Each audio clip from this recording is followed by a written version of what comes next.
Happy New Year's, everyone. Welcome to the first video of 2020. I hope your holidays have been good to you guys. This is just an update of what I've been up to for the month of December.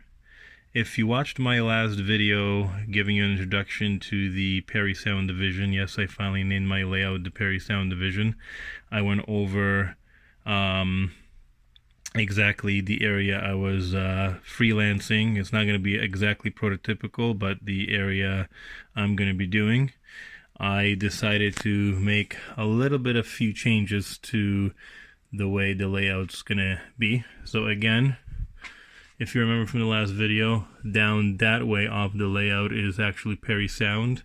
This is the northern outskirts of it. In my layout, CP Rail built this small stub yard to service the local industries in the mid-90s. I'm modeling the last decade pretty much, from early on to this past year. So that's why the roads are a little bit of run down and older, because this area is close to 25, almost 30 years. The station will be changed, going from a rustic station you see here to more of a modern via rail building that I'm going to be scratch building. As for the road itself, as you remembered a few videos ago, I was planning on building an overpass over these two tracks. I've decided not to do that. It's going to be just rural country road leading to the industries and the small yard. So that's gonna make it a lot easier, because there's not a lot of overpasses in Perry Sound other than the new Highway 400 extension that was built in the mid-2000s. But again, this is not the highway, it's a rural road, so I'm just gonna leave it to a regular crossing. Another major change that I have to do, as you can see, guys, I've already started doing some landforms, and from the picture that I showed you from the intro video last, there's going to be a nice rocky bluff cutout here, and this is going to be my river scene. A lot of the rivers in the Perry Sound area are really like almost like marshy and boggy as well. There is going to be a lot of growth and overgrowth by the river and in the river itself. As for the bridge, being that this line was added in the mid 90s to late 90s, because as I explained in the last video, the main existing line for CP rail is this line right over here. But since I explained in my last video, CN still holds all the Via Rail track rights for the Canadian, for the transcontinental train. CP Rail agreed to give track rights to Via Rail for their one round-trip daily train from Toronto to Sudbury. That's what I'm modeling here. So this line takes priority for the Vias. So for the next 50 to 100 kilometers to ease traffic, what CP Rail decided to do is lay a parallel line.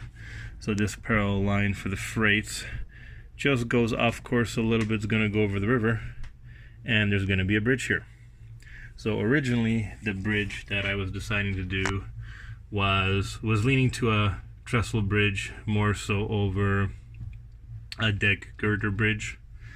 Problem is, I didn't plan my bench work accordingly. I didn't do too much bridge length and size of the existing kits research enough. So the problem that I ran into making this gully here 16 inches, most of the bridge kits that exist now for the trestles are anywhere from, for the single track anyways, are anywhere from 18 inches and up. So that wasn't going to fit, and when I looked at the pictures of these kits, kit bashing it to make it look prototypical and a nice kit bash, that wouldn't work either. So what I'm going to be doing is modern steel engineered beam concrete ballasted deck bridge that are really common from the late 90s to this century all over North America and Europe. The next video is going to be actually step by step of how I did this scratch build, so that's what I decided on the bridge there. As for other progression on the layout, I've almost finished ballasting my yards. There's still some ballasting and cleaning around the switches I gotta fix that kind of went bad, so I gotta kind of fix that. As you can see here a little bit, I gotta fix and ballast touch up here and there. I did the pet food siding, that's pretty much done. I'm leaving this area open right now for my buildings first before I landscape, and then this whole area is going to be left as is till I put my photo backdrops up and build my station, and I'll do more scenery. As for what I've been doing on my scenery, in December I've also built DIY static grass applicator that works quite well. If you want to see how I did that, I have step-by-step instructions on my Facebook group page that will be linked down in the description below. So what I've been doing is making grass tufts and actually static grassing to the layout itself. Being that this yard is close to 30 years old and around there, it's highly overgrown. Pretty well maintained, but as you can see, there's weed growth and long grass growth through some of the ballast.